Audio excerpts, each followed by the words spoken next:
Members, we form a quorum. It's time to get started. Today we have two sessions to deal with the items on the agenda. After the completion of the first session, I'm going to take a 10-minute break. The next session will start at 5:55. May I remind members that if you have a direct or indirect pecuniary interest in relation to the items under consideration, please disclose the nature of such interest before you speak in accordance with Rule 83A of our Rules of Procedure. Members are also requested to note the requirement under Rule 84 of the Rules of Procedures with regard to the casting of vote when you have a direct pecuniary interest. Item number 1, FCR 2014-15-46A. This is the project inviting members to consider the upgrading of 770CL to Category A and an estimated cost of $63.4 million, and updating the deferred program of the project and adjusting the estimate for consultants' fees based on the latest estimates. For this item, we have Mr. Chen Chiming, Deputy Secretary for Development, Mr. Hong Chi-kang, Director of Civil Engineering Development, Mr. Tong Ka-keung, Project Manager, CEDD, and Amy Zhang, Assistant Director, Planning Department. On the 9th of January, 17 members have spoken on this item. 2 members are on the waiting list to speak for the second time.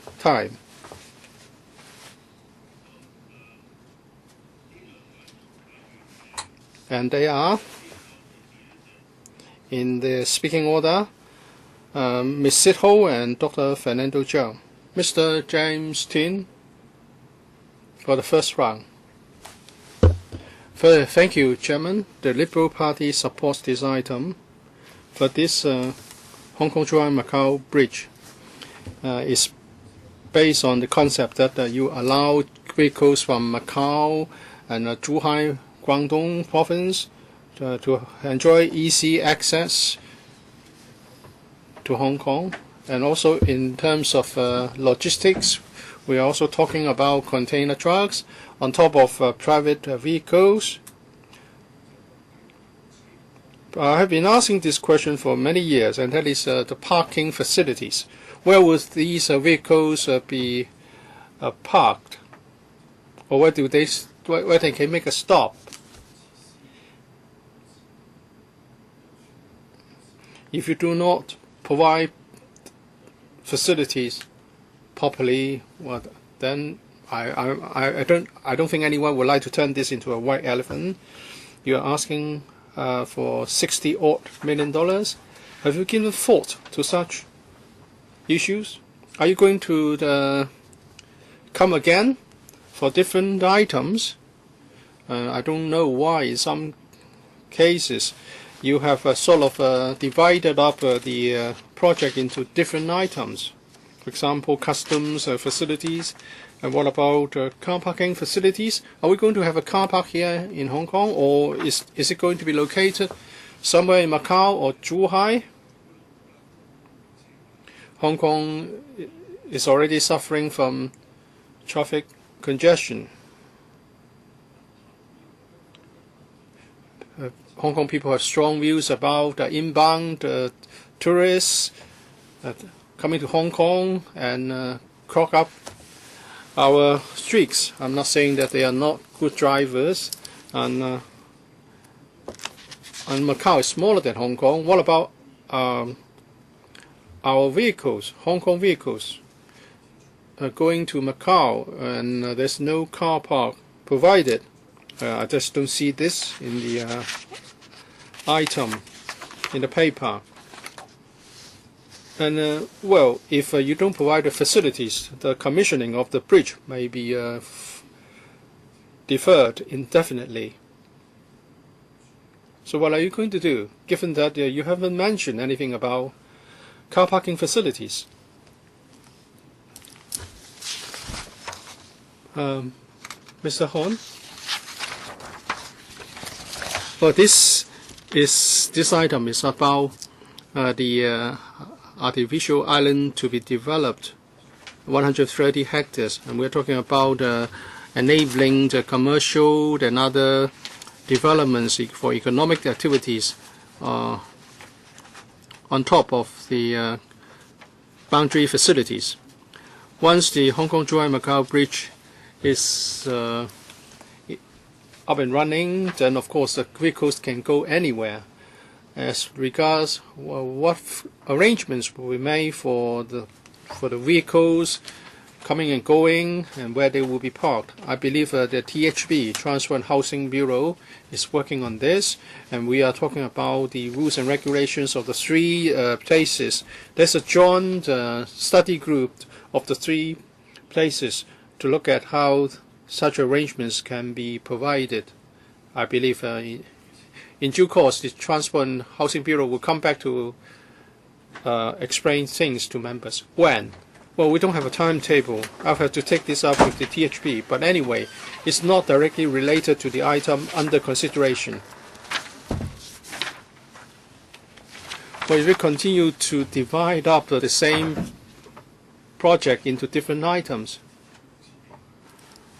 and I just don't want to end up in a situation that we support this item of $60-odd million, and then other things would be required later. We are talking about a vehicular bridge. Would there be a requirement for permits to be approved before you can visit a place outside Hong Kong, for example, to Macau? Well, yes, it's not directly related to the item under consideration, but we are concerned about whether vehicular access can be properly arranged. Do you have a quick answer, Mr. Horn? I don't have an instant reply. It's about cross-boundary transportation. We are going to announce the plan later. Dr. Lo Wai Kuo, 5 minutes for the first round. Well, actually, I didn't want to speak on this item because there was a discussion for hours at the PWSC, and on this 18th of June last year, the FC approved the item. And also, originally, it should be put up for discussion at the FC in July last year. And now, after one delay and another delay, is 6 months behind time. My sector, my constituents are concerned that this item for study has been delayed for so long. Hong Kong-Zhuhai Macau Bridge will give us a chance to develop bridgehead economy. So we want to make the best use of the topside potential of our boundary crossing facilities. We want to carry out a study and look for potential benefits. Now the cost has gone up by $1.5 million because of the delay. The prices are rising for every year. It's an increase of 5 to 10%. It's a well-known fact. This is just a simple study. I don't want I don't want to see any further delay. At the PWSC discussion, some members raised questions on the environment and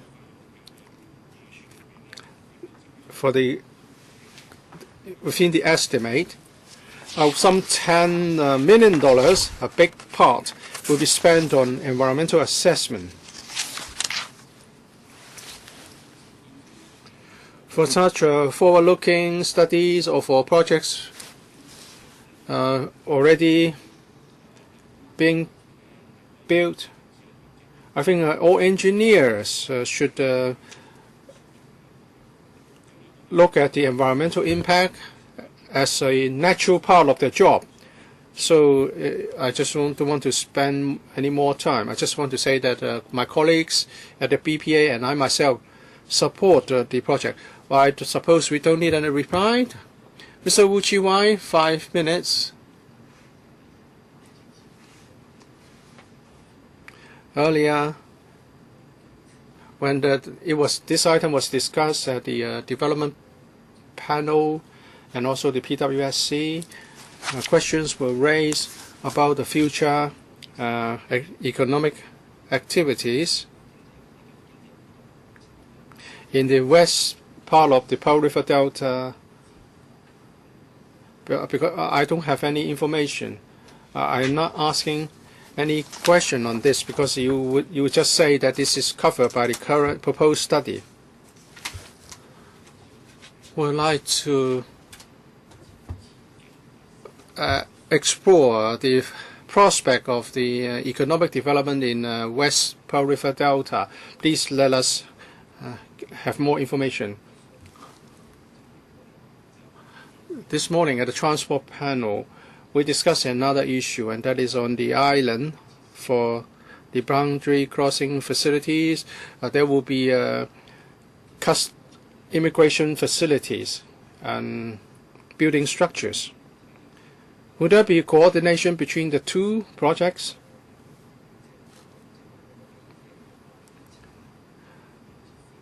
The boundary crossing facilities have a very good design. The ceiling is in a form like a sea wave.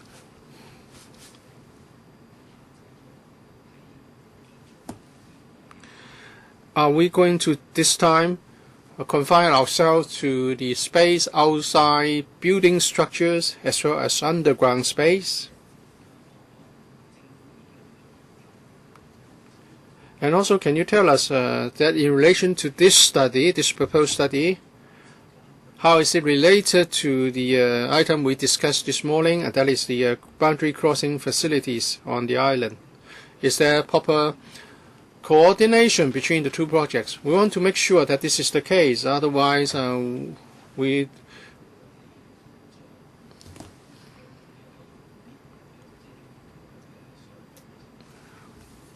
may not be able to make a proper preparation before the boundary crossing facilities are actually built there. Mr. Hon, I think my answer will be the same in respect of the economy of West Pearl River Delta. I think in the first few months of the study, we will look at the positioning of the proposed activities, and that will include the economic prospects of West Pearl River Delta. As for coordination, we do this very closely with the Highways Department. We are already late because we should have started earlier. We need to start the study before we know in a rough way where we are going to put such facilities. The earlier I start, the better I can do the job of coordination. As I've said again and again, this study will be conducted on the basis of no interference, no implication for the Hong Kong-Zhuhai-Macau Bridge boundary crossing facilities. But of course, if the earlier we start, the better we can coordinate and determine, say, where certain facilities should be located. For example, if we know that we are going to do something on the top side, we may ask the actual project for the boundary crossing facilities to tie in. Understand the broad principle. But the plan we were given was somewhat different, and it said that we may have to do the pilings with some reserve capacity, so that there is the possibility of putting more structure on top of the building structures. Are you going to prepare for such capacity provided by piling? Well, I need to know the locations, the positions, and what kind of activities or structures will be put there.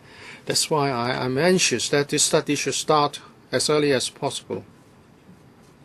If we start now, then we'll be able to liaise with the Highways Department earlier. But I'm not in a position to talk about exact positions of different facilities now. Mr. Tony Jia, 5 minutes.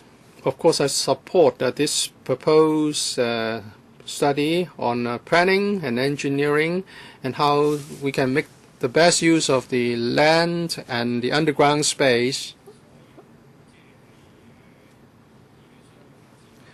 All the proposed commercial activities and other activities will only happen with one condition, and that is financial feasibility. The proposed funding is for this aspect is just $2 million odd dollars. I don't know whether it's sufficient. It's on an island. The activities will take place on an island. So the activities will be integrated with the boundary crossing facilities. The area in that vicinity will be impacted on.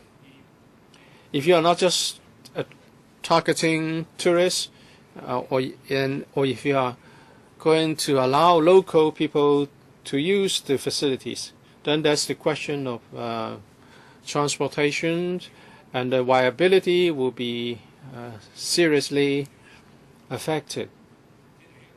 So the study must not neglect this.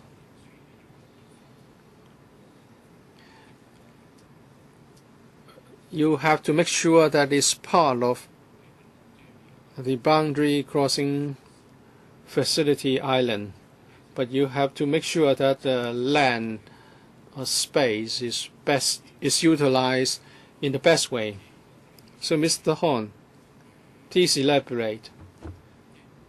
If you say in the future you want to attract local people as well to the facilities, would the retail and catering facilities in Tung Chung be affected? And if the economic activities turn out to be not viable, you would waste money. So financial viability is important. Can I get some elaboration from the administration, please? Mr. Horn. Well, it's just a rough estimate that we're going to spend $2 million on financial viability study. We want to get $60 million. So this is a breakdown, a rough indication of the fund required for this study.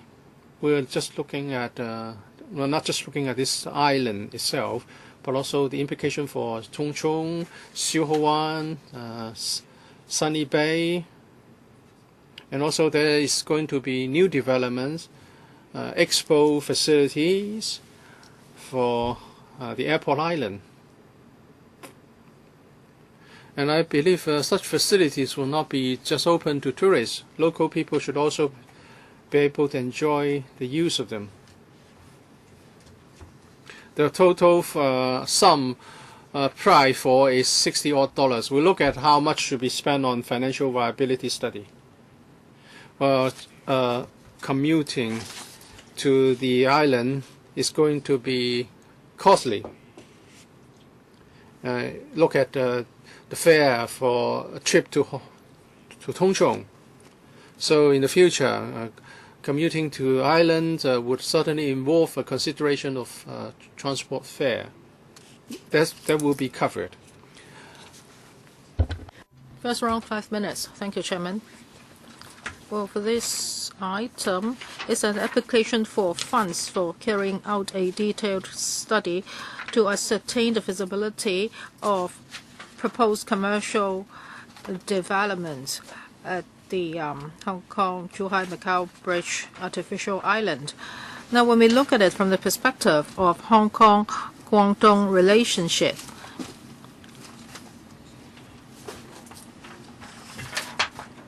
is this project a part of the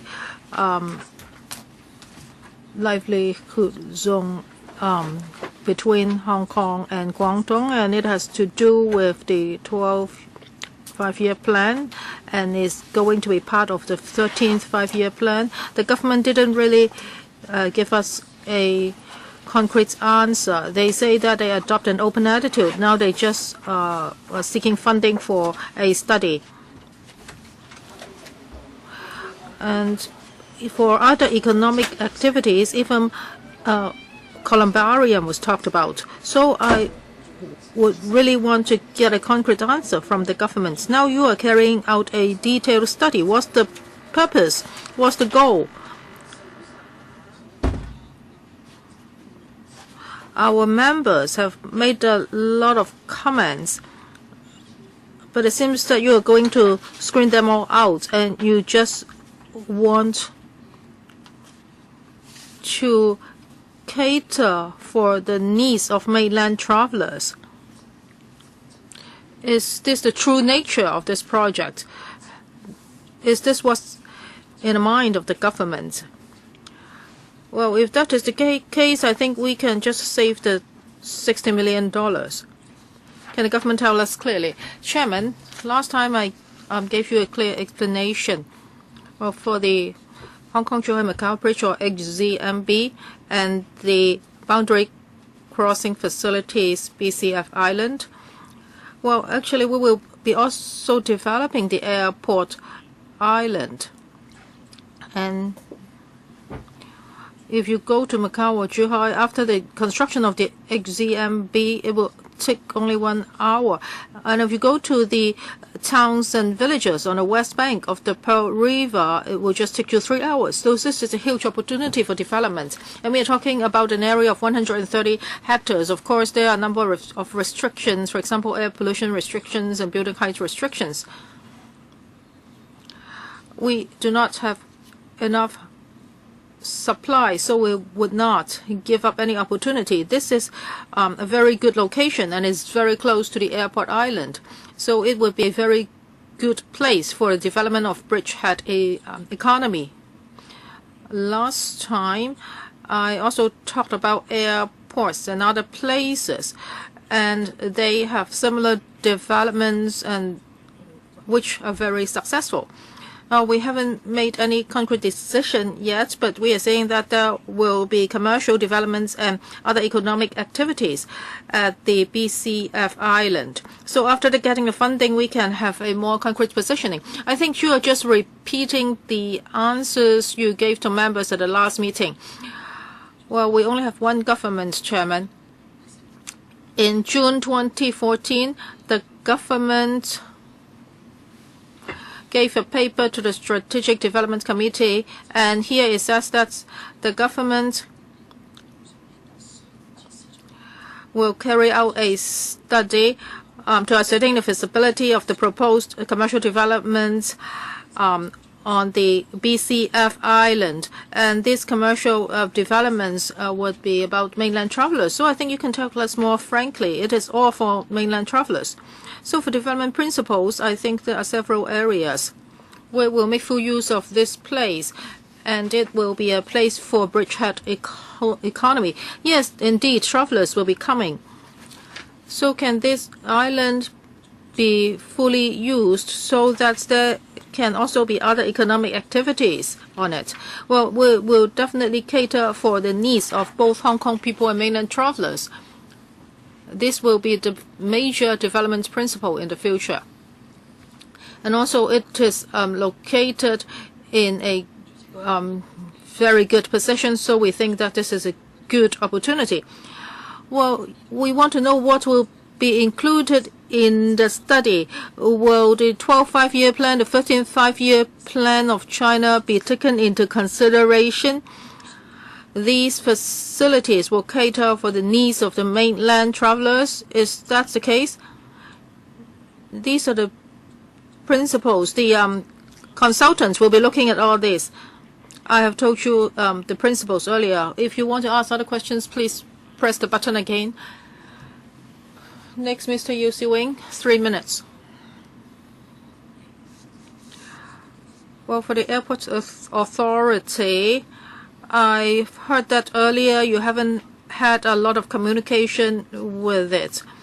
The AA wants to develop commercial activities to the north of the airport. So after we approve the funding, will you be deploying some of your resources in this area, that is to cooperate with the AA? Can you have more interactivity with the AA so that the topside development at the BCF island can be enhanced? We will not be just looking at the development of the airport island. As I mentioned just now, yes, the airport will be having its developments, and for the Asian World Expo, they are also having their developments. In the northern part of the airport, there are a number of developments. Even in North Lantau, there are several developments. So we'll be looking at all these, and we will maintain a close liaison with the AA. The AA will be deploying funds for consultancy study. So I think there will be duplication. So for this project, can you two reach a consensus so that the two of you can commission the same consultant and he will carry out a study concerning all these aspects? Our study will be looking at all the aspects that I mentioned just now. North Lantau Airport Island, so it will not be restricted to the airport island. There will not be a waste of resources. For the commercial developments to the north of the airport, we will also be monitoring it very closely. I hope you can make it clear. If you and the AA are both conducting studies, then why don't you just cooperate? I'm worried that the government will be doing its own study and the AA will be doing its own study. At the end of the day, you are doing the same thing, then that will be a waste of taxpayers' money. I think you don't have to worry about this. I will assure you there will not be any duplication and there will be no waste. We will talk to the AA and see whose planning will go first. If they go very fast, then we will monitor their progress and we will work accordingly. Mr. Wuchiwai, 3 minutes. I have two questions. First, just now, Mr. Hon said that the study will commence.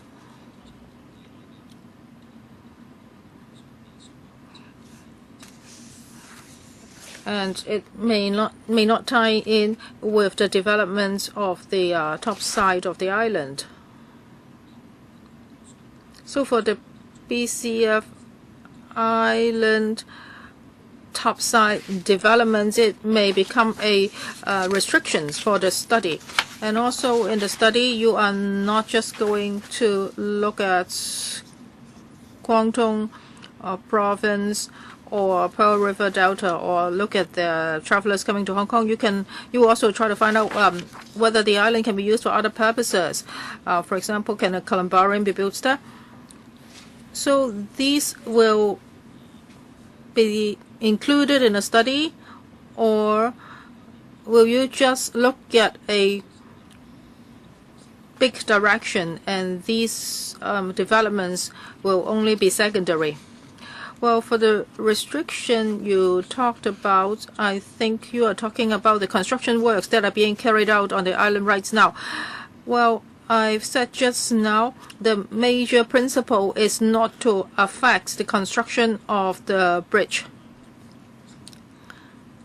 I hope that we can get the funding as soon as possible so that we can do away with the restrictions early. And you asked about paragraph 6, that is about other economic activities such as shopping, dining, entertainment, etc. So we will be looking at them one by one. I don't think we will do that. In the first few months, we will take a quick look at it. Just now I've told you about the principles concerning the development.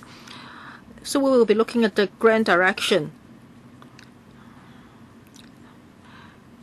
And then we will be studying different infrastructure needs, buildings, the impact on environment, etc. So we will not be looking at these activities individually. In the first few months, we will need to set our direction. So after several months, you will know the direction. Then you can come back to electrical and tell us, because you may seek further funding in the future.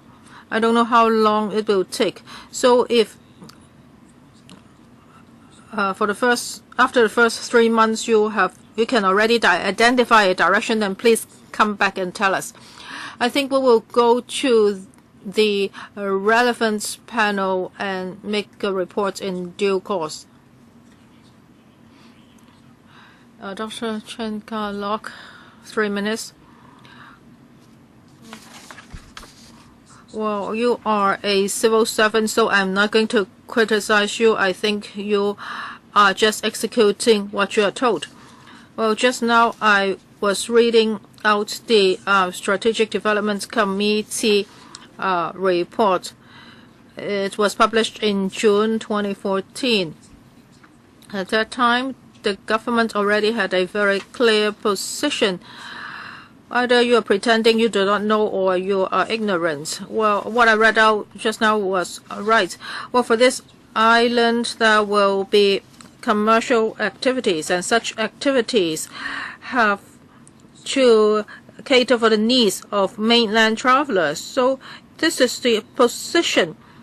And for this paragraph, is not written just by a civil servant. It is the chairman's conclusion. And who's the chairman of the Strategic Development Committee? The CY Leung. So in this paper, it's already stated very clearly. Your boss has already stated very clearly why these facilities are built. Well, don't talk about travelers, airport, local people, Tung Chung North Island, bridgehead economy. So you have to tell us exactly what's going on. Why are we spending this $60 million? The conclusion is written here. So you just show us the plan. We'll talk about it at the development panel or the PWSC. Why do we have to waste $60-odd million, which are taxpayers' money, on such a study? Unless you say that what CY Leung said was baseless, and so that's why a study has to be carried out.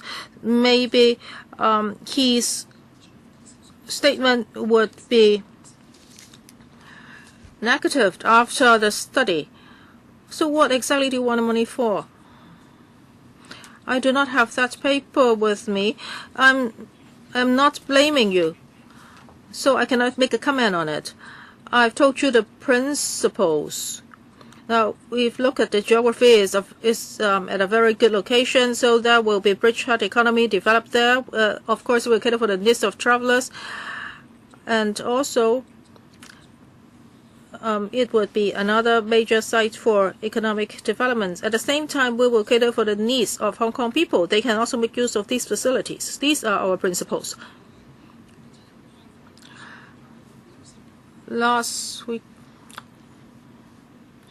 sorry, the speaker's mic is turned off. Dr. Kwokaki, does that big check belong to you? Whose check is it? Who put the big check there?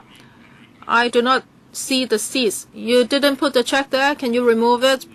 Otherwise, I don't see the seats beside you and the seats behind. I do not know whether there are people there. You can see that, but I don't. Please remove the check. Ms. Sitho, third round, 2 minutes. Chairman, for the HZMB BCF Island, we query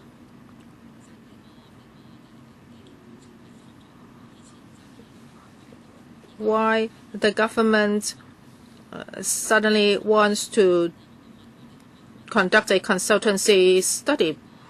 So can you explain to us why do you want to carry out a study now? What's the reasons? Is it because of the shortage of land? And you want to carry out commercial activities there? And why do you want to do that? We have also asked about sewerage. You have to carry out an EIA. But before that, shouldn't you think or come up with a development concept first? So there is a lot of room for the government to go back on its words. Now you are confusing us so that we cannot hold you accountable. Maybe I can give you some figures about the supply and demand from 2003 to 2013. The Hong Kong population increased by 7% and the GDP. I asked about the EIA. I'm asking your first question. Maybe I can answer your second question then, if you want to know about the EIA. In the first few months, we must position ourselves. That is, what kind of development do we want to have there? And then we'll decide on infrastructure, the sewerage, etc. So all these are interlinked. Next, Dr. Fernando Zhang, third round, 2 minutes. Chairman, we have been very concerned about the BCF island. And you're saying that there will be commercial developments and economic activities. So what exactly do you want? Well, how much of the facilities will be within the closed border area and how much will be outside? Well, if it's inside the border closed area, then it's for mainland travelers because they do not need an entry visa to Hong Kong. They can use their mainland driver's license, drive to the BCF, and consume there. They do not have to enter Hong Kong. And how many of these travelers would go through the HZMB and come to Hong Kong? And how many of them will consume in the topside facilities? Do you have such data?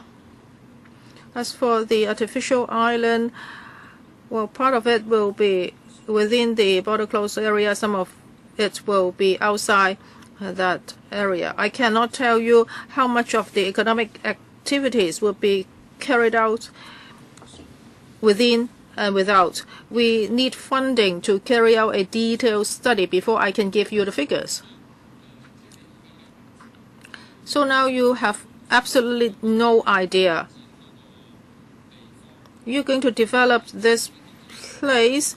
There will be economic activities inside a closed border area, and some of them will be outside.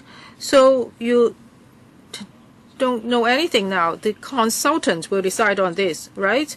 I have told you the several principles that we are going to adhere to. The consultants will be making recommendations, and we will be looking at the recommendations. Leung Kok Hong, fourth round, 1 minute. Only 1 minute, Chairman. I can say a lot in 1 minute. We've talked about headquarters economy. C.Y. Leung said that, well, in Hong Kong, we do not have enough international schools because there's a shortage of land. Well, he's lying. There are many international schools. It's just because Hong Kong's education system is so poor that many local students are now studying in international schools. This is common sense. He says that there's not enough international school in Hong Kong because there's a shortage of land. No, it's not true. It's because of the failure of the education system in Hong Kong. So that's why local students are taking up the places in international school. Well, Chairman, you give me 1 minute. I just can't say anything. The CE lies, so what can I do? He insisted on the artificial island, and now you have to spend more than you are spending more than $60 million to endorse him. Next, Mr. Chen Pan, fourth round, 1 minute, please. Thank you, Chairman. A lot of the questions here today have actually been asked before, so they are rather repetitive, and it's really a waste of time for us. And several members asked what the government is going to do. I think the answer will be apparent after the consultancy study is finished. This is something we spent a lot of time discussing last time, and Mr. Kenneth Chen asked about the Strategic Development Committee, and as a member of the committee, I do have something to say, and we have had initial discussions on this topic, and members have different recommendations and views. We hope that the government can come up with a long-term plan and a professional plan, in fact. And Mr. Chen said that discussions have been wrapped up at the STC, and now all you have to do is ask for funding. Is that what you think we should do in the future? Next, Mr. Fernando Cheng, the fourth round, 1 minute, please. Chairman, there's a reason why we asked such questions. When I look at an article at Tai Kung Po on the 22nd of August 2014, and the headline was the design plan for the Hong Kong Zhuhai Macau Bridge was revealed rather,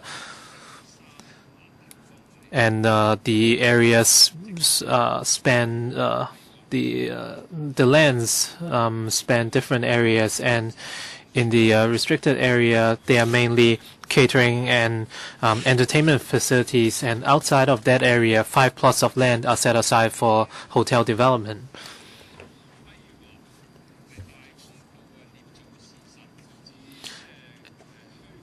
Is this did Ta Kung Pao make up this picture, or was what they said well grounded?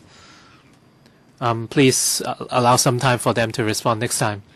Dr. Kenneth Chen, third round, 2 minutes, please. As a responsible member of the Strategic Development Committee, you should be frank. You should have. You should let us know the views of the STC as soon as possible. There are many ways to support the establishment, but this is a rather unsatisfactory one. The chief executive was bragging about the bridgehead economy. Does it mean that he already has a specific view on the issue? I was only reading out the conclusion by the chief executive from the STC report, so I think it's only natural for me to interrogate the administration. So for the consultancy study, are you going to, is the scope going to be so wide that you are even going to study the possibility for Columbaria? Next, Mr. Kwokaki, fifth round, 1 minute, please. Chairman, we talked about it in the transport panel meeting today. The government has been overspending. So in this latest consultancy study, how would you ensure that there won't be any more occurrences of budget overruns? We are talking about an overrun of more than $5 billion. Chairman, this is only a preliminary study, and going forward, in the design and planning stage, we will have more accurate figures.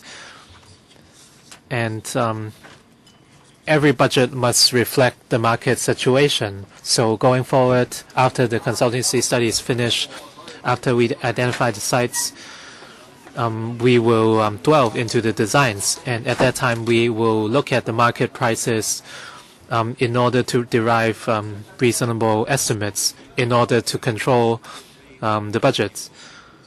will you refine the current tendering system, which has been under heavy criticism?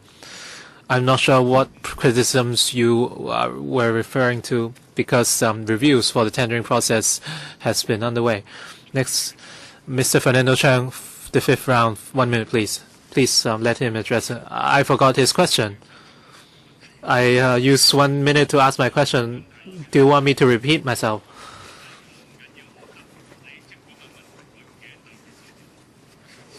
Please, please go ahead. That's fine. According to an article on Ta Kung Po on the 22nd of August 2014, they showed a diagram illustrating the design of the artificial island, and the picture illustrated the economy activities at that area, and there are 7 plots of land in total, 5 in the restricted area and 2 outside of it. So my question was this news article grounded? I don't have that article on hand, and I'm not sure where they got that diagram or picture from. But all I can say is on the island we have certain restricted areas and some unrestricted areas. We have to wait until the consultancy report is out in order to identify the sites. And of the 7 planned plots of land, and the areas range from 40 to 60,000 square meters. We don't have the information yet. Mr. Albert Chan, 1 minute. Well, 1 minute is not enough. After speaking for 40 seconds, I will propose an adjournment. So we have never questioned the change in land use. But in the process, you have to consult the locals. Right now, you are being very subjective, and with a group of senior government officials and politicians, they are not familiar with planning or history, and they are making decisions based on their own thoughts.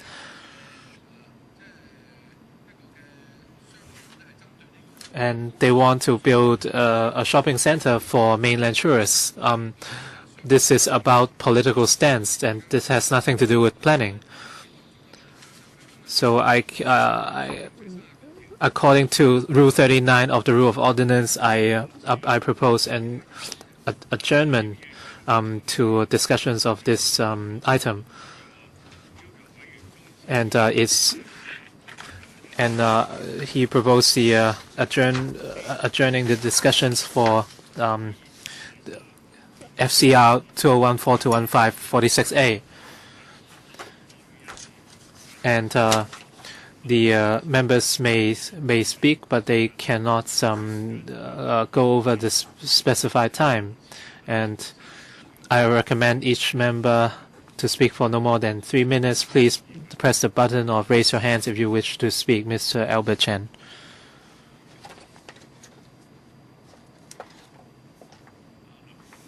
Mr. Leung Kwok-hong,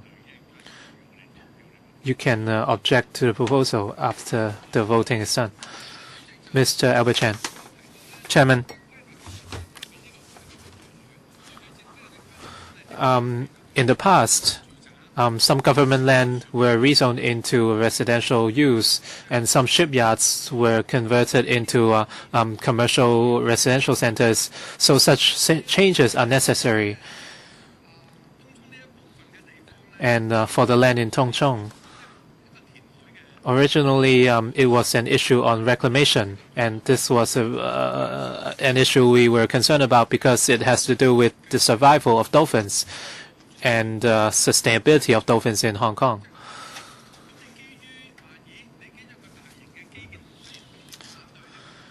At that time, I objected to the Hong Kong China Macau Bridge, but in order to develop this project, because of cross-boundary demand, you said there's a need to reclaim land, and a lot of people were skeptical at that time. And now you found out that there's not, you don't need so much space for clearance and parking. So that means you were cheating the public. You were lying to the public at that time.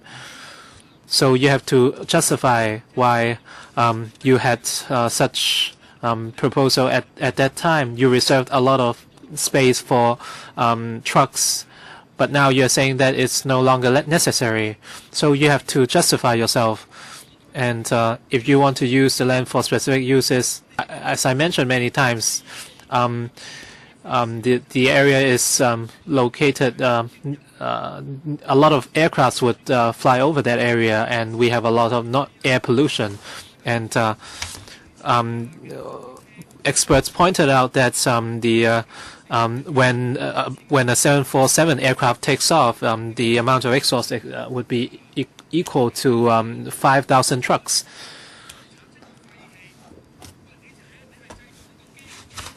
So you're creating a gas chamber for the public. Tongchong is already the most polluted area. Now you are creating another pollution trap for the people. For people who work 7 or 8 hours a day, they would die one day, and you call it an engineering viability study. This is just common sense. A lot of government officials, or very senior officials, have no common sense. I've asked the Secretary for Environment why they never mentioned pollution created by aircraft when they talk about pollution in Tongchong. So they are trying to rush things through. The XRL is the best example, and the costs were ever rising, and we are looking at a lot of delays, and there have been very little discussions, and the people who make the decision are not representative of us. Thank you, Chairman. I support Albert Chan proposal of Rule 39 of the FC procedure. So we have two options. One is adjournment of the meeting, and second is the adjournment to the discussions. But I don't think we should adjourn the meeting, because we have two equally important items on the agenda, including the low-income family allowance scheme and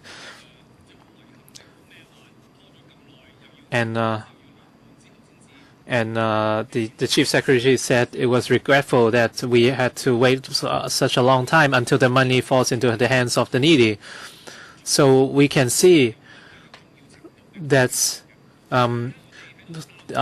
the items proposed by the government have different priorities. For the artificial island, I see members still have a lot of questions to ask, and the administration are powerless to answer these questions. So I think we should adjourn the discussions for this item, and there are a lot of things we have to discuss with Matthew Cheung, the Secretary, and we have 160,000 civil servants in Hong Kong, and you can see from the letter submitted today. They hope that the civil servants can get a pay rise very soon. And if the government put it on the top of the list, I think that it would have been passed a long time ago. And in the letter today, they said we will enter that item on the agenda, and that item has been here for a long time. But I cannot say whether we can tackle that issue today. We can reach that issue today. And if we can talk about the pay adjustment for civil servants today, we have 3 hours or so today. If we stop discussing the current item, then we can move on to the other items. And let's stop discussing this item first, and instead we should talk about LIFA and civil and salary adjustment for the civil service. I think the pro-establishment camp still has some questions to ask. Mr. Chen Hanpan wanted to ask another question, it seems, and I also have something to say. If this item is suspended, then perhaps it would make the meeting more efficient. So I hope everyone can agree that we should suspend this item for now. And there's still a year left from now till LIFA is implemented. If you want to raise something under Rule 37A, then please submit it now. Please submit it as soon as possible, whether or not we suspend discussion, so as to allow us some time to work. Mr. Wong Ko-heng, on what Ray Chen said, I'm very dissatisfied. Mr. Albert Chen, please be quiet. Mr. Albert Chen, what's in front of you is a letter by the Government Employees Association, and they knew that the civil service salary adjustments is on this it's the fourth item on today's agenda, and they hope we can put it to vote today. We had already agreed that it should have been tackled on the 1st of April last year, and we've dragged on for months, in fact from 2014 to 2015, and a lot of opposition members are filibustering in the council, and we are repeating old problems again and again, and the filibustering will go on under Rule 37A. If Ray Chen, Albert Chen, and Leung Kwok Hong, if they continue to filibuster, if they let their decisions known in a straightforward manner, then the problems would have been solved. So you are being hypocritical. You are saying that you care about low-income working families. It's all a lie. The Government Employees Association have expressed their views on the questionnaire results. And the families of these 100,000 plus civil servants are watching this meeting now, and they are watching over us to see whether a decision can be made today. And if this cannot be passed today, we don't know how much longer we have to wait. Chinese New Year is coming, and we don't have a lot of time left in the current Finance Committee. If we cannot pass it in the current financial year, hundreds of thousands of people would be affected. So I urge the opposition members to fulfill your promise and do not stigmatize the FC in handling the fourth item on the agenda. There's no point of delaying the matters further. If not, you would have to pay if you persist. Mr. Wong Ko-heng. Mr. Wong Ko-heng. Mr. Fernando Chang. Thank you, Chairman. Calm down, Mr. Wong Ko-heng. What's your blood pressure? Mr. Leung Kwok-hong. Frankly speaking, if we suspend this item and tackle the other items related to the livelihood of people, I think this is fair. But the problem is the government is unwilling to rearrange the order. And this issue is still very controversial. So I've asked a series of questions for the administration on what they think. All along, you are trying to apply for $60-odd million for studies, but it seems that we know nothing yet. We don't know what kind of businesses there are, how you're going to plan the artificial island. You are trying to put all the responsibility on the consultants. This is really amazing. It wouldn't work. In August last year, Ta Kung Pao came up with a map of the overall development, including the 7 land lots. It was rather in-depth. Now you're saying that you have nothing. So please just be honest. If you have plans already, perhaps you would find those plans controversial.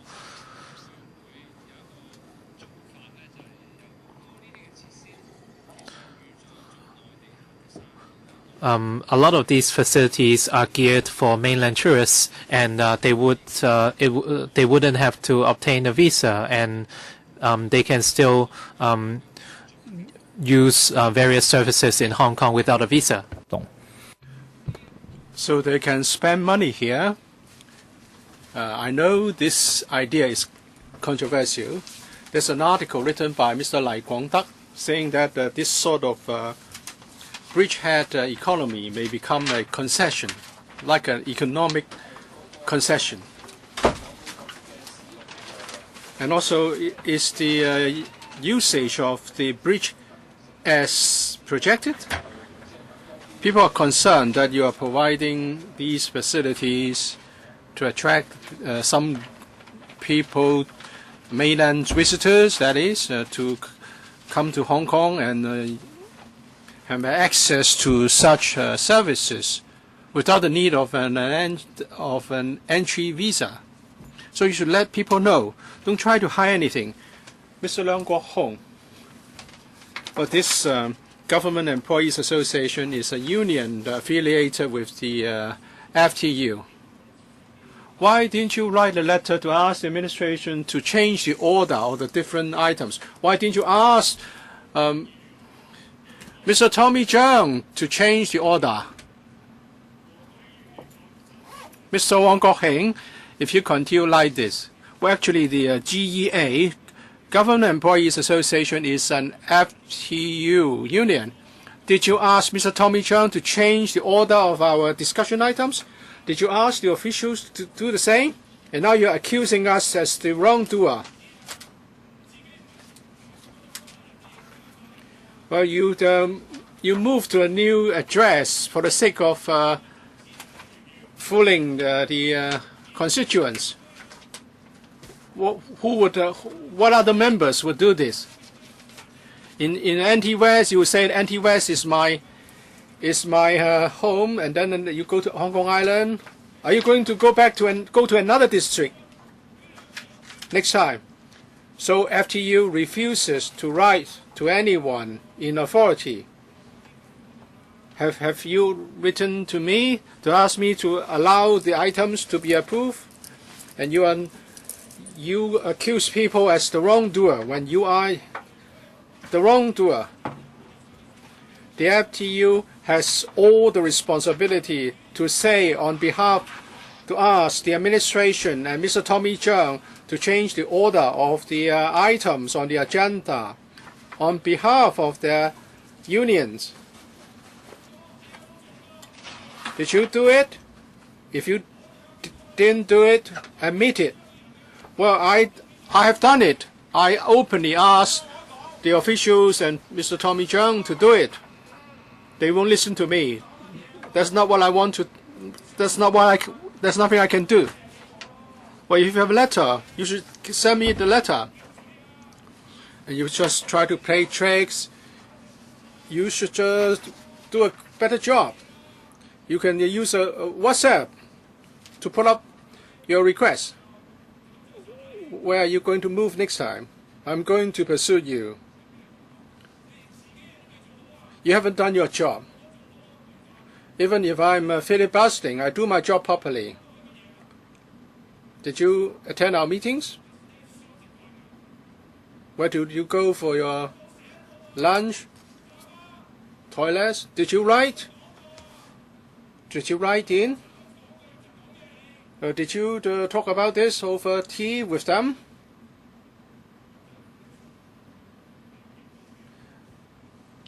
Mr. Jeffrey Lam.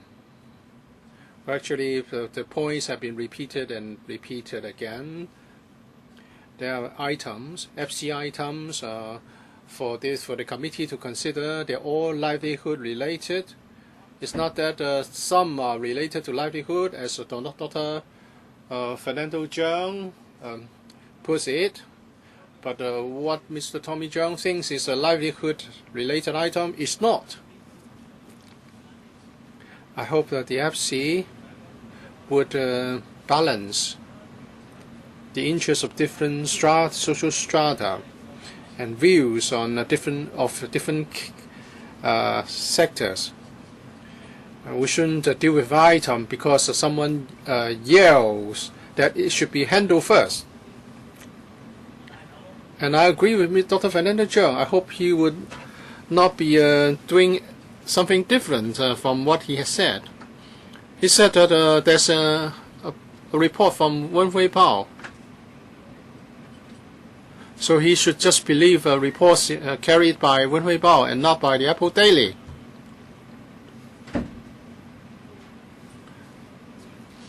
And the Bureau has said that they don't have any options. You don't believe it, you just believe Wen Hui Bao article. I believe he's not speaking the truth. I hope he will be doing what he preaches, and that he will believe what he says he believes. Now, since we have our procedure, we should discuss the items according to our procedure, and then we vote on the items. This is democracy.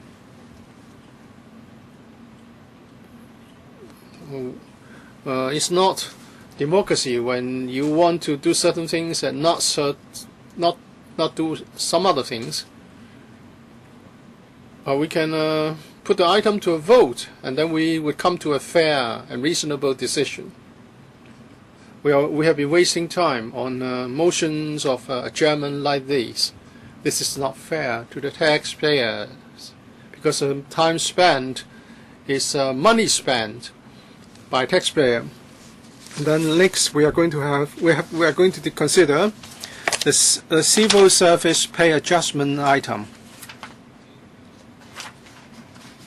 The government chairman of Government Employees Association has written in. The chairman has put it very rightly, Mr. Sun, that we shouldn't wait until the end of the Chinese Lunar New Year. If we do not pass this, well, Mr. Kwok Wai Keung. Mr. Leung is very agitated, asking why we didn't write to them. Well, 1.5 million people just put their signature down against the occupation movement, but those who were filibustering didn't take a look, didn't care to take a look. So I don't see any meaning of writing to them. Mr. Wong Kok Heng, you have been interjecting all the time while other members are speaking. Please don't do it again.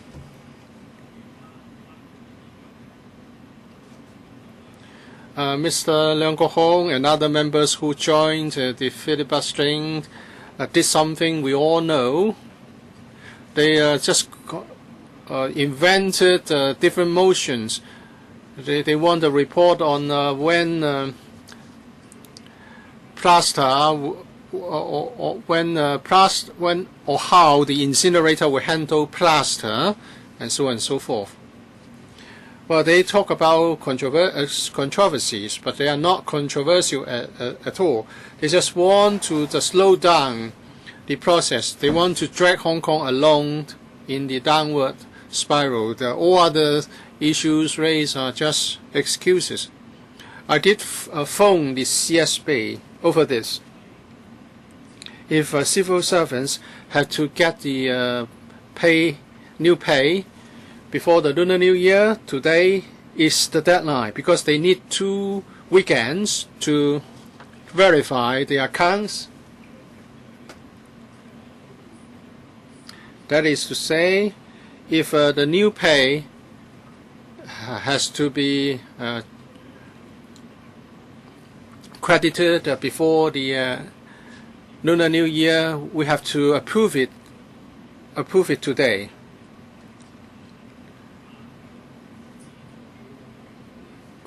It may be the deadline for civil servants, but for the subvented organizations, the staff will not get the new pay or the pay adjustment before the Lunar New Year, because there's a time gap of or another wait of 1 to 2 months.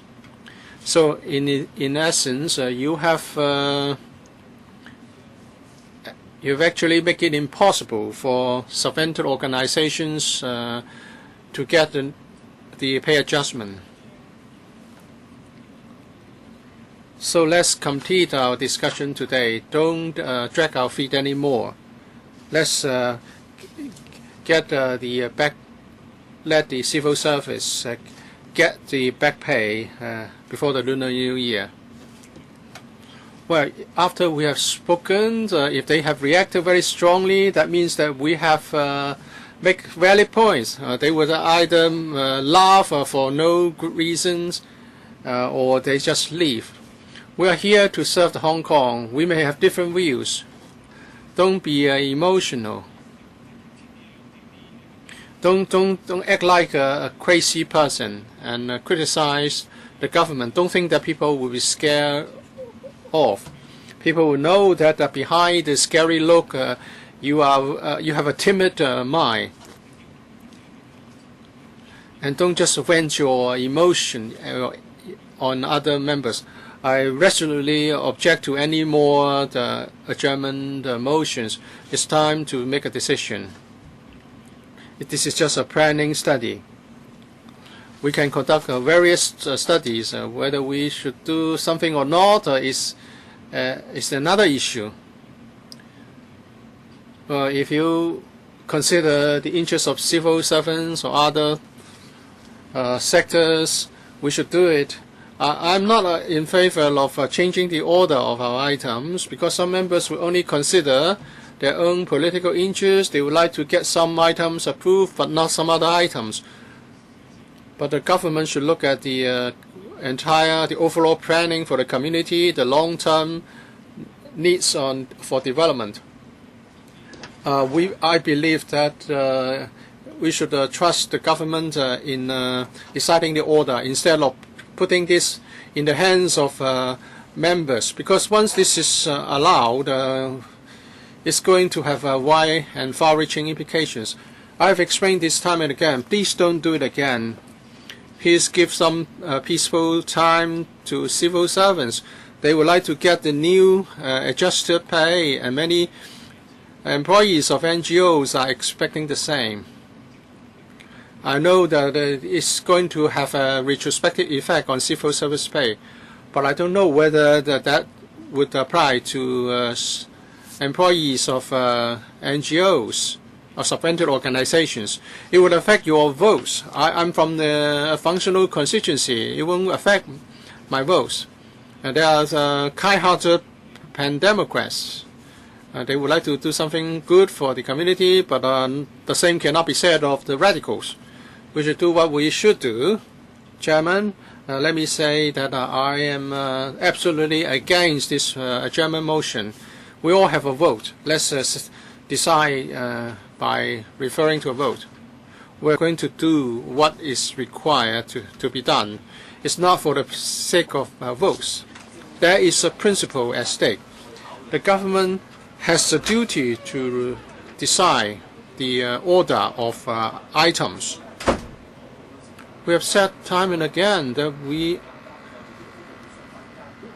can approve it as long as the government puts this item at the head of the list. And then if we allow this adjournment motion to be carried, we can proceed to the discussion of the low-income working families allowance. But now you just want to support the government. The administration abused the powers vested in them, and they only put controversial items before other less controversial items. It's your responsibility. The civil servants would have got the back pay, the new pay, much earlier if you allow the adjournment motion to be carried. You all have votes on. You all have a say on this. If you supported the adjournment motions during our consideration of the expansion of the free land use and the building of the incinerator, you didn't allow the adjournment motions to be carried. So you are to blame. So there are two things that we need to do. Let's adjourn this the consideration of this item, we can immediately proceed to the consideration of the low-income working families allowance. And some members said that this is a study. We should allow the study to be carried. Well, you haven't read the paper carefully. This is economic planning and engineering planning. Well, economic planning is okay. You may wish to consider what kind of commercial activity should be facilitated there.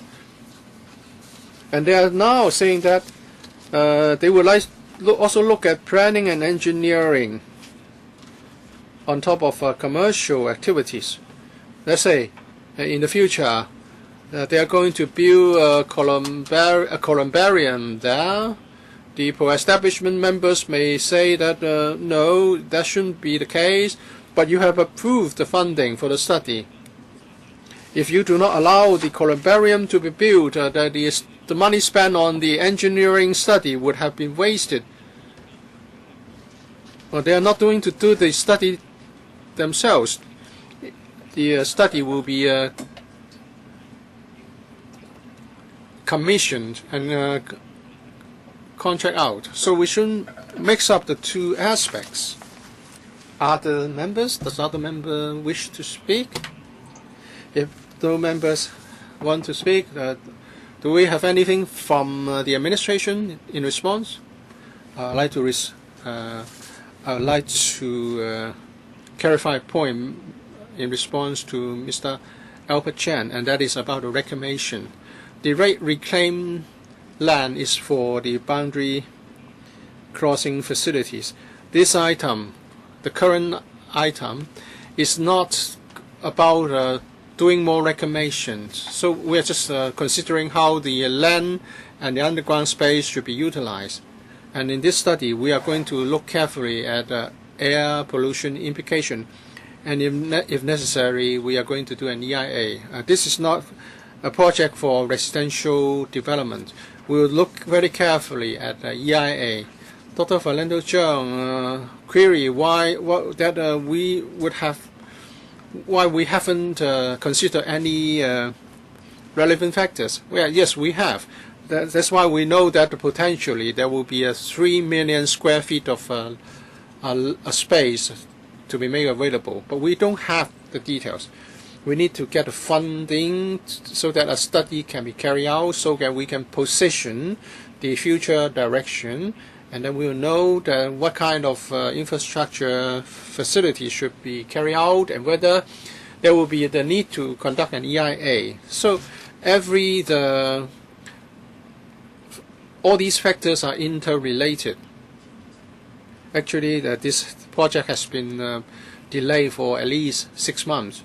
As I've explained, we'd like to embark on it as early as possible, so that the liaison or the coordination between this project and the bridge project can be better carried out.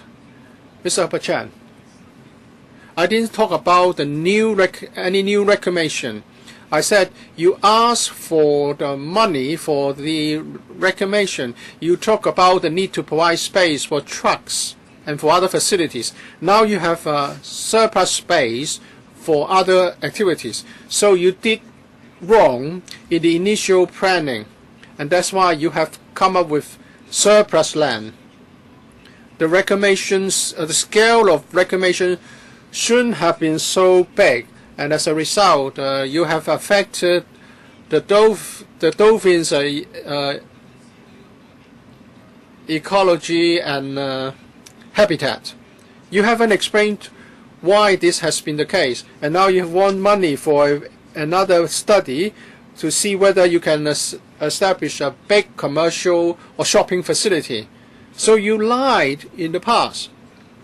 Don't learn from Mr. C.Y. Leung. Lied the FTU. I'll now put this item to the vote. You request division. This is about a motion to suspend the discussion on FCR 2014-15-46A. We'll now proceed to a division. The division bell will be rung for 5 minutes.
This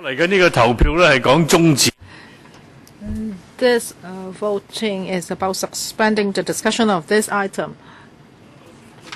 Now let's move on to the vote. Before I announce the results, please check your votes. Now let's display the result.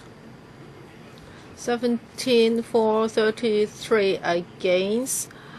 The motion is vetoed.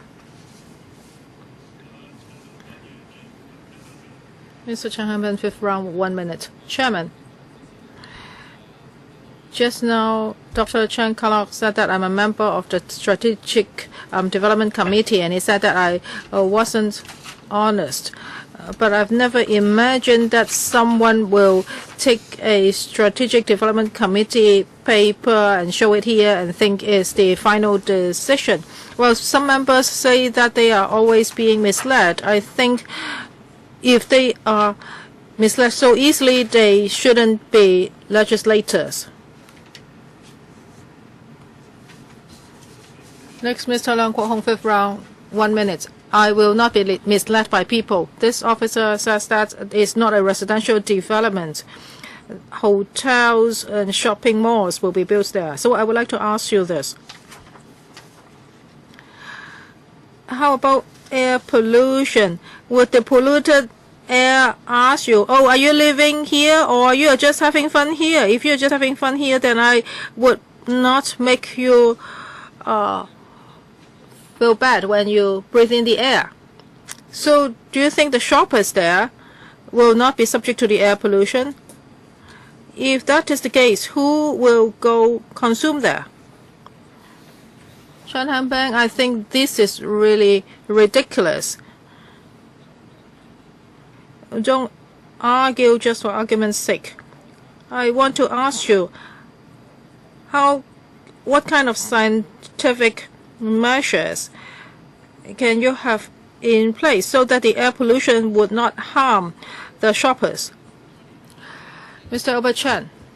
Well, for the Hong Kong government, including the pro-establishment camp, well, most of the time they do not know a lot of things and then they just ignore the severity of problems. Our air pollution is very serious. It's also a burden to our healthcare system, and for some consequences, you cannot see them in short run.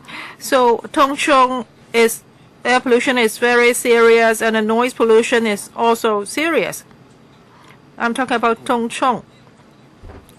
And in the future, there will be 80,000 more people living in Tung Chung, and you're developing the Hong Kong-Zhuhai-Macau Bridge. Air pollution will aggravate, and people have to work there for 8 hours a day. So it's like a gas chamber. It's definitely a gas chamber, and you are poisoning our workers. Next, Mr. Wong Ting Kwong, the second round, 3 minutes. Chairman. For this artificial island,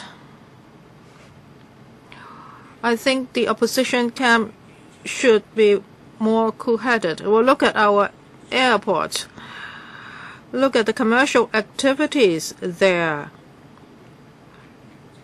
That will have an impact on Hong Kong's economy and employment. If we have an artificial island, why don't we do business there? If you look at the Hong Kong-Macau pier, there are also economic activities there. This will help economy and employment. I think they are just talking about rubbish. Yes, you can fight for your constitutional reforms, but this is something about livelihood. Why do you have to add so many trivial things? Then now the public knows what you are driving at.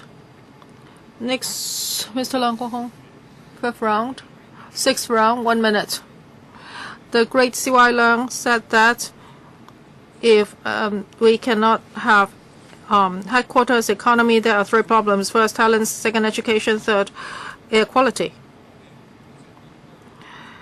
Mr. Chan Kim-po asked him to carry out or to implement a headquarters economy. And have you heard Chairman C.Y. Leung's remarks? Well, he really knows how to talk. Now, air quality is one of the basic reasons why we cannot have headquarters economy. So I want to ask you, have you asked Chairman C.Y. Leung, that is Liang Zedong, have you asked Chairman Leung, have you considered the air quality issue? It will be so serious that we cannot realize headquarters economy. Mr. Bachan, 7th round, 1 minute.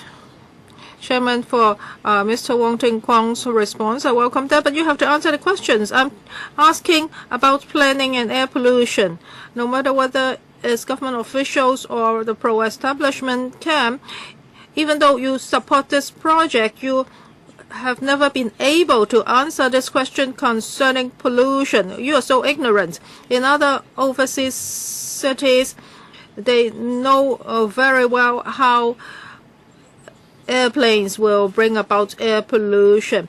They have lots of monitoring systems in place so as to ensure the air pollution will not harm people's health.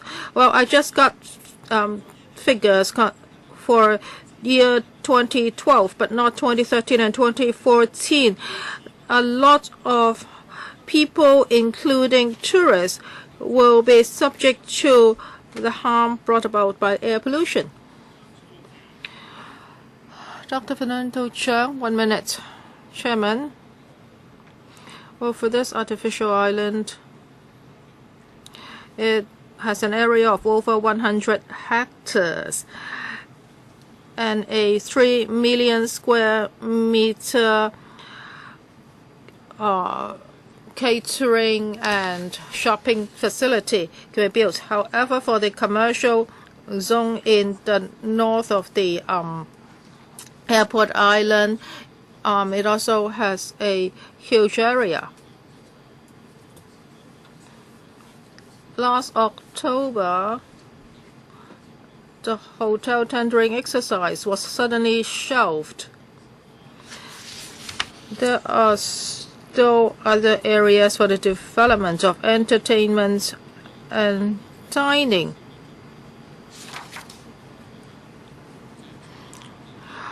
Well, other than the 1.1 hectare for hotels, so the remaining 12 hectares, it can be used.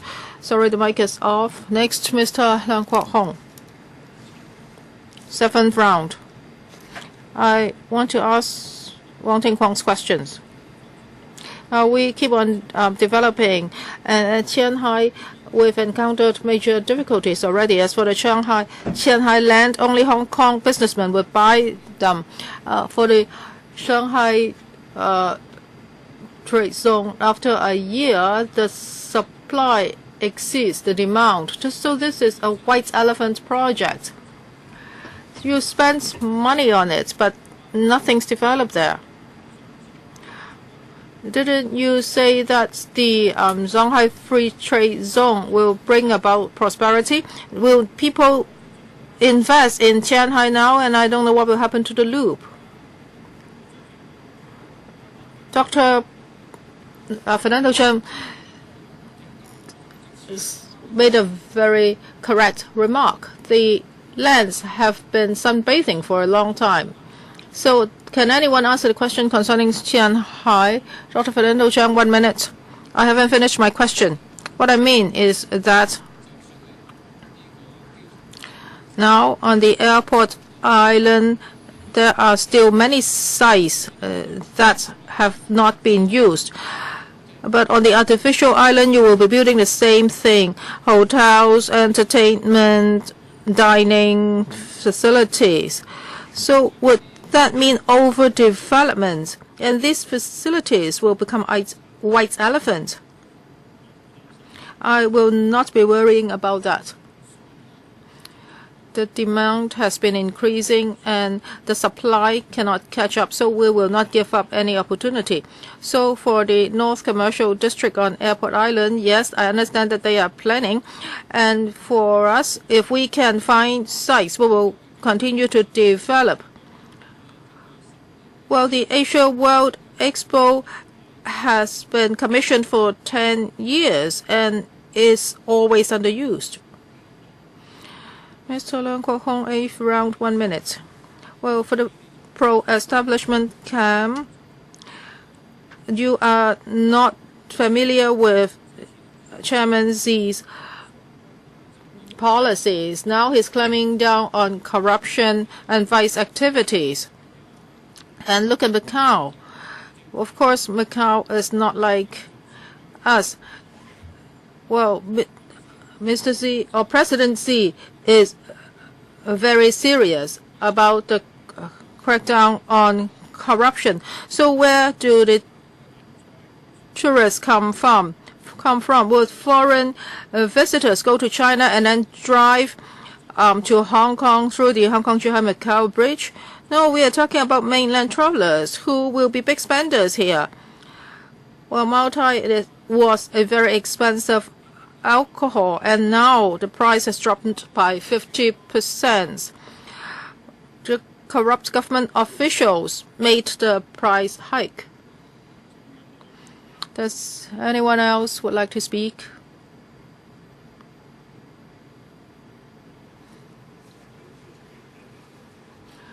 Dr. Fernando Cheung, 1 minute. For the Hong Kong-Zhuhai-Macau bridge, it's said that in 2016, every day there will be about 4,000 vehicles, and for travelers, about 90,000. I'm worried that this is an overestimation, and there may not be enough people to maintain the facilities. If you look at the Western Corridor, in early years, the estimation was that 30,000 car trips will be made each day through it, but now it's only 10,000. It's 1/3 of the original estimation. So will you be repeating the same mistake? Will you be overestimating the traffic flow? Chairman, well, our latest estimate is the best we can get. Well, later on, when it's commissioned, we will know what the actual situation is. Dr. Kenneth Chan, 1 minute. Mr. Leung Kwok-hong, it's not your turn yet. If you want to speak, please press the button. Dr. Kenneth Chan, just now, the official said that he hasn't read the paper. I have this paper with me. I'm willing to share it with you. Well, we know that when people are ignorant, sometimes they may be happier. However, sometimes you really have to face the reality. Now, C.Y. Leung has already made up his mind, and it's actually giving a hard time to our frontline officers. You can see that now he's even putting a columbarium there. He's distorting the whole picture. And he said that the PRD would have to be a low emission region, and you have to pay attention to PM 2.5. So if there is already a conclusion, you have to tell us. Well, if, it's like what Mr. Peng Chen said. It seems that he's trying to divert us. I think is totally useless. And Chairman, I definitely will not support this project. It costs over $60 million. It's a waste of taxpayers' money. Leung Kwok-hong. Well, for the Airport Express, it's another very clear case. You say that because there will be a lot of travelers, so there will be enough passengers for the Airport Express, but this is definitely not the case. And if you are building so many BCFs, you won't have enough traveler flow. You are building another BCF in Liantang. How can you make sure that there will be enough people using this BCF? You just refuse to answer all my questions. Well, unless there's an influx of mainland tourists, which is not likely, you have to speak logically. You are building so many BCFs, then travelers will be diverted to different BCFs. Or you are assuming that there will be numerous people driving to Hong Kong? 30,000, 10,000? You can't even give me a figure. Any other member would like to speak? Ang Kwok Hong, 10th round, 1 minute. I'm not going to say anything. I want the government to answer me. Mr. Hon, you've heard his question. Chairman, I think I can give him some figures. Just now, I wanted to give him the figures. Now, when we do planning like this, it's for the long term. We just don't look at a short period. Now, in the past 10 years, there are some figures. In the past 10 years, that's from 03 to 13, Hong Kong's population increased by 7%. Our GDP increased by 55%. As for our floor area, it's only increased by 17%. Our office floor area increase of 15%. Vacancy rate 7.2%. Office 7%. Hotel 90% full. So I've always stressed that we need to have more supply. And we are trying to meet the demand, if possible. Dr. Fernando Chang, the 10th round. 1 minute, please. Chairman, for this 3 million commercial area, some people pointed out that it's equivalent to 3 Times Squares. And in Causeway-based Times Square, they are receiving more than 160 guests per day, and by the estimation, we will only have 70,000 people maximum per day. So in essence, the area is 3 times of Times Square, but yet the number of people will be less than half. So we have a case of over-construction, so to speak, and it's really a waste of resources and a threat to our environment. I think we are not just looking at the bridge itself. The airport also receives a lot of tourists. Mr. Albert Chen, 8th round, 1 minute, please. Chairman, I have no intention of dragging this item on. I've been opposing this project all along. And the pro-establishment camp, including Mr. Wong Ting Kwong, he accused us for ignoring the economic development, which is not the case. They have not read the papers. And my questions were completely valid. These are issues the government had not solved. So my question is, can the administration address the issue of air pollution? Will you first conduct an air quality assessment? And if the assessment shows that there won't be any impacts to the environment or biology, then you will proceed to other studies. Chairman, these studies will be carried out concurrently. We'll first establish our positioning, and before we enter technical assessment, which will also include air quality assessment. Lee Chuk-yan, 4th round, 1 minute, please. Chairman, all along, I feel that economic assessment and engineering assessment shouldn't go hand in hand. As you all know, engineering consultants are only in charge of construction. They cannot handle economic assessment. So will you break this assessment into 2? The planning part, you should leave it to the economists, and for the second part, after the economic planning is done, the business mode will be handled, will be taken care of before you move on to the engineering assessment. Chairman, as I mentioned last time, this approach is not possible.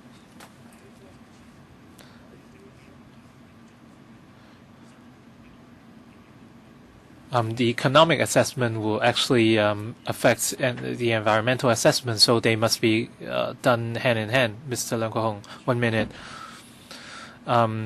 The director mentioned a long-term planning. So how could you explain the case for Airport Express? It was a mistake. For Tianhai, no one is interested in the land, and it caused a big storm in China. And for the Shanghai Free Trade Zone, nothing happened. They were talking about 12.5 and 13.5 and the Hong Kong Shanghai stock connects. And do you think you are smarter than the people in China? Why is the Shanghai Free Trade Zone a failure? Why do businesses in Macau have to cut prices? They bought areas like Hengqin, and you don't have to look forward. You only have to look back to learn.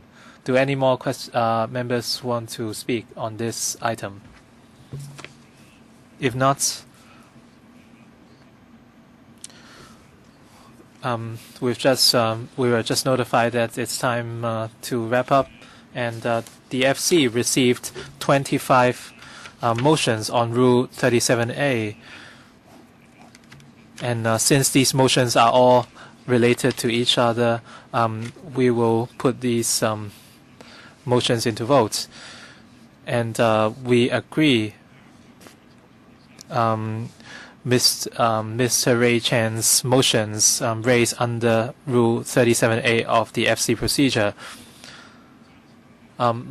Motion 1 is on the projected screen. Those in favor of the motion, please raise your hands. We will have an open ballot, and we will have 5 minutes. Mr. Ray Chan, you have 5 minutes to read out your motions. According to Rule 37A of the FC Rule of Procedure, I move the motion that because of the topside development, engineering, and architectural studies for the Hong Kong Joint Macau Bridge (BCF), the administration said they want to develop bridgehead economy at the BCF, but they have never consulted the comments of the Tung Chung residents. We request the administration to, before they approve the consultancy contracts for the BCF topside development planning, engineering, architectural studies, they must first consult the Tung Chung residents, and they must obtain approval from at least 80% of the residents before they can start the relevant studies.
現在開始表決。Let's put this motion into votes. Before I announce the results, please verify your votes. Voting ends. The results are as shown. And 10 in favor, 29 against, and 2 abstention. The motion is vetoed. And Mr. Ip Kwok Him.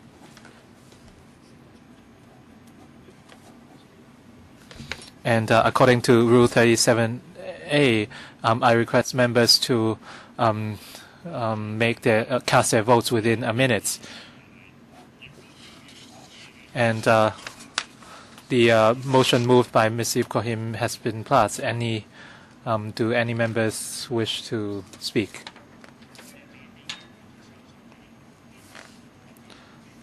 And let's put this item to vote. Those in favor, please raise your hands.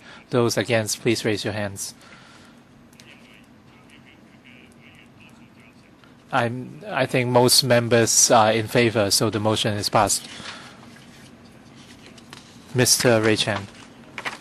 The second item, 1 minute. According to Rule 37A of the Finance Committee Rule of Procedure, in the funding application of the HZMB HKBCF topside development, planning, engineering, and architectural study, the administration said they would develop bridgehead economy at the BCF, and they would, through the funding application, hire consultants to assess the market potential and viability of developing bridgehead economy. But the administration had never consulted residents of North and Lantau Island. We request the administration to before they commence the relevant studies at the BCF, the consultants must conduct questionnaires on whether bridgeside economy should be developed at the Hong Kong Joy Macau Bridge, and they have to obtain support from at least 50% of the residents before the studies proceed. Let's begin voting.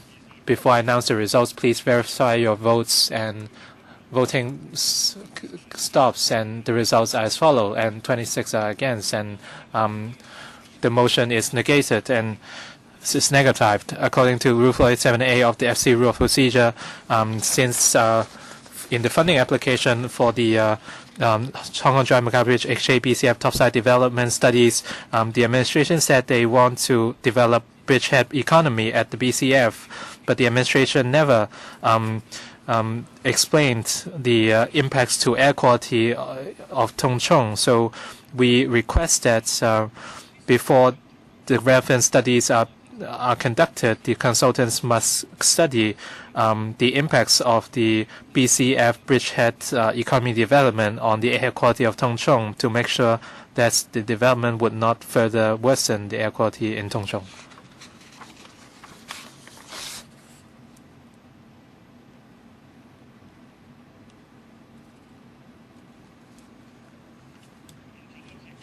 Voting begins. Before I announce the results, please verify your votes. Voting ends. The results are as shown. 11 for, 25 against. The motion is negatived. Mr. Ray Chan. According to Rule 37A of the FC Rule of Procedure, for the topside development at HKBCF, for the engineering, planning, and architectural studies, the administration would develop bridgehead economy at the BCF, and shopping, dining, entertainment, and hotel facilities will be developed. We request the government before when they grant the consultancy contracts at the BCF, the consultancies, they must ensure that the consultants have no direct relation to the catering, retail, and hotel trades in order to avoid any conflicts of interest, and allow them to objectively assess the viability of developing the bridgehead economy.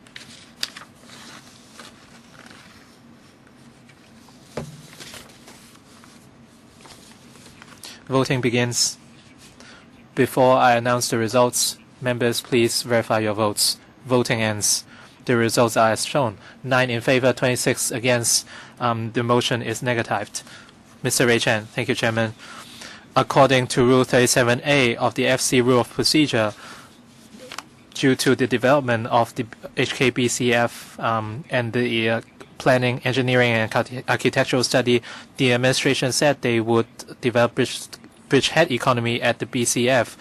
A lot of members of the public are concerned that this would attract a lot of mainland tourists to Tung Chung and cause disruptions to the Tung Chung residents. We request the administration, when they begin such studies, they must assess the impacts of large amounts of mainland tourists to Tung Chung and assess their possible impacts to the Tung Chung residents.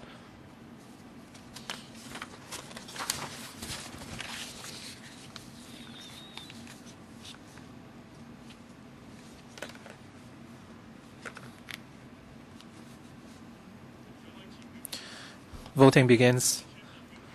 Before I announce the results, please verify your votes. Voting ends. The results are as shown. 11 in favor, 24 against. The motion is negatived. Mr. Ray Chen, according to Rule 37A of the FC Rules of Procedure, for the topside, for the planning, engineering, and architectural study at the topside development of BCF, the administration said they would study whether the artificial island topside and underground spaces can be used for commercial development. And we request that when the administration grants the consultancy contracts for the BCF development, they must hire consultants with 10 years or above of experience in underground space development to ensure that the consultants can accurately assess the viability of underground space development for commercial purposes.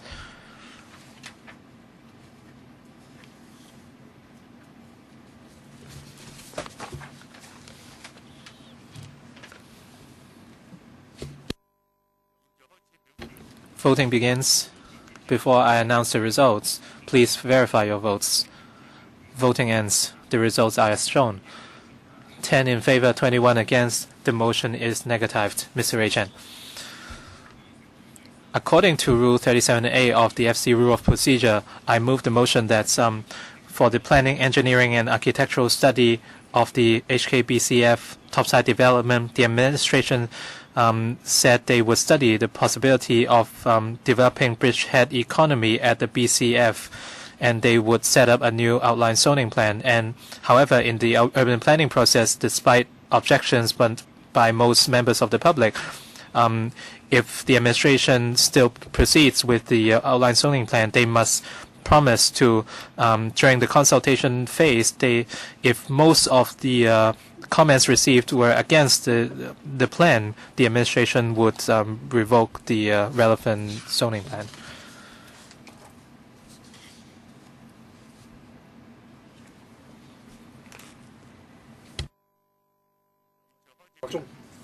Voting starts. Before I announce the results, please verify your votes. Voting ends. 9 in favor, 22 against. The motion is negatived. We adjourn for 10 minutes. We'll start at 5:55. Wow.